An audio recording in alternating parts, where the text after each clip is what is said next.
जय माता दी मित्रों। नवरात्र के दूसरे दिन ब्रह्मचारिणी माता की पूजा होती है। मैं उन्हीं ब्रह्मचारिणी माता की आपको नवरात्रि में कथा बताने जा रही हूँ, जिसको सुनने मात्र से ही आपके जीवन में कोई भी कष्ट होगा वह दूर हो जाएगा। तो चलिए आप लोगों को सुनाना शुरू करते हैं। माँ दुर्गा की नव शक्ति का दूसरा स्वरूप ब्रह्मचारिणी का है। यह ब्रह्मा का अर्थ है, तपस्या से है। माँ दुर्गा यह स्वरूप भक्तों और सिद्धों को अनंत फल देने वाला है। इनकी उपासना से तप, त्याग, वैराग्य, सदाचार और संयम की वृद्धि होती है। ब्रह्मचारिणी का अर्थ तप की चारणी यानी तप का आचरण करने वाली देवी का यह रूप पूर्ण ज्योतिमान है, अत्यंत भव्य है। इस देवी के दाएं हाथ में जाप की माला है और बाएं हाथ में कमलकंठ है धारण किए हैं। कथा के अनुसार पुनः जन्म में इस देवी ने हिमालय के घर पुत्री के रूप में जन्म लिया और नारद जी के उद्देश्य से भगवान शंकर को पति रूप में प्राप्त करने के लिए घोर तपस्या की थी। इस कठिन तपस्या के कारण इन्हें तपस्विनी अर्थात ब्रह्मचारिणी नाम से सुशोभित किया गया। 1000 वर्षों तक इन्होंने केवल फल फूल खा करके और 100 वर्षों तक केवल जमीन पर रह करके शक का निर्वाह किया। कुछ दिन तक कठिन उपवास रखे और खुले आकाश के नीचे वर्षा धूप के घोर कष्ट सहे। 3000 वर्षों तक टूटे हुए बेल पत्र खाए और भगवान शंकर की आराधना करती रहीं। इसके बाद उन्होंने सूखे बेलपत्र भी खाना छोड़ दिए।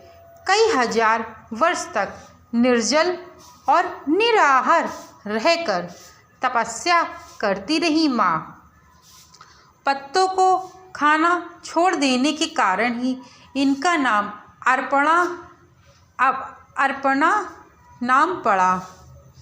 कठिन तपस्या के कारण देवी का शरीर एकदम क्षीण हो गया। देवता, ऋषि, सिद्धगण, मुनि सभी ने ब्रह्मचारिणी की तपस्या को अद्भुतपूर्ण कृत्य बताया, सराहना किया और कहा, हे देवी, आज तक किसी ने इस तरह की कठोर तपस्या नहीं की है। यह तुम्हें से ही संभव थी। तुम्हारी मनोकामना परिपूर्ण होगी और भगवान चंद्रमौली शिव जी तुम्हें पति के रूप में जरूर प्राप्त होंगे। अब तपस्या छोड़कर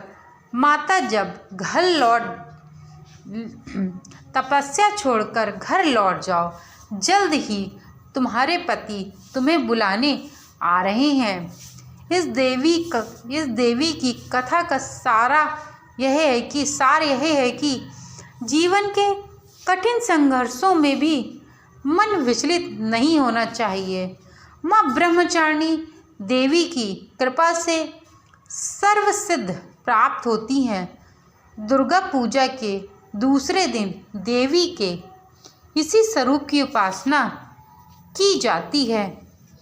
मित्रों, यानी कि माँ ब्रह्मचारिणी का मतलब यह है कि कितना भी कठिन समय क्यों ना हो आपके जीवन में, आपको विचलित नहीं होना चाहिए और माँ के आशीर्वाद से कितना भी कठिन समय हो, धीरे धीरे करके वो निकल ही जाता है। और माँ जिस प्रकार से माँ ब्रह्मचारिणी ने सूखे पत्ते खाए। फिर कुछ माने रखता है कि 1000 वर्षों तक उन्होंने तपस्या की। उसके बाद भगवान शिव को उन्होंने पाया।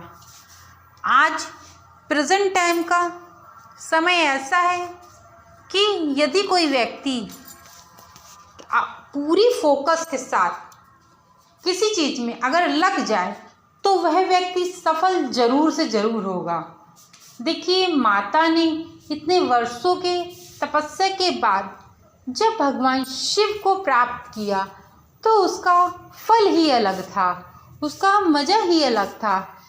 माता ने कितनी तपस्या की और तपस्या करके ही जब सभी देवता ऋषि मुनि सब जब प्रसन्न हो गए तब माता का विवाह शिव जी के साथ हुआ। और माँ ब्रह्मचारिणी जो थी, माँ ब्रह्मचारिणी की कृपा यदि किसी को मिल जाए तो वह एक साधु से एक अच्छा वैराग्य त्याग कर सकता है। और माँ ब्रह्मचारिणी जिस पर अपनी कृपा बरसा दें उसके जीवन में किसी भी प्रकार की कोई कमी नहीं रह सकती है।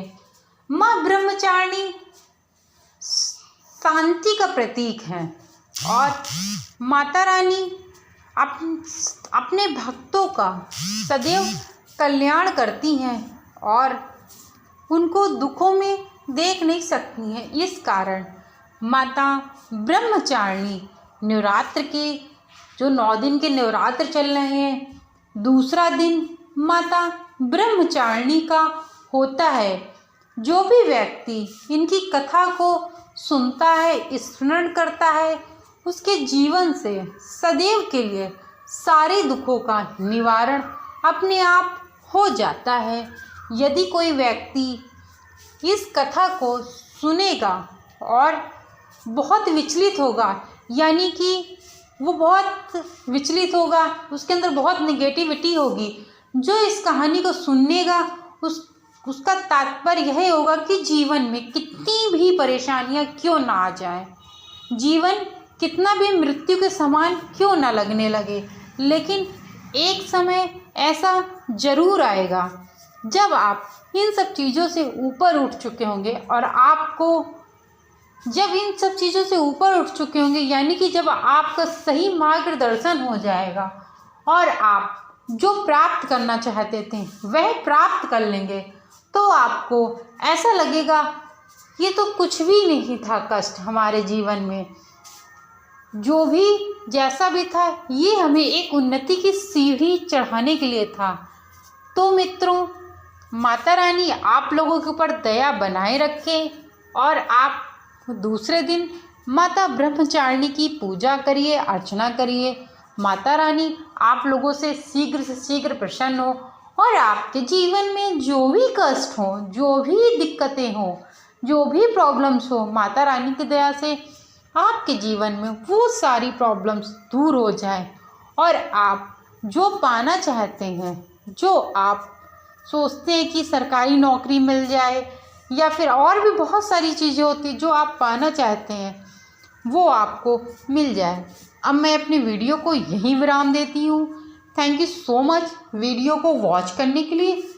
एंड लास्ट में फिर एक बार चैनल को सब्सक्राइब करिए, लाइक करिए और शेयर करिए। Thank you so much video को वॉच करने के लिए।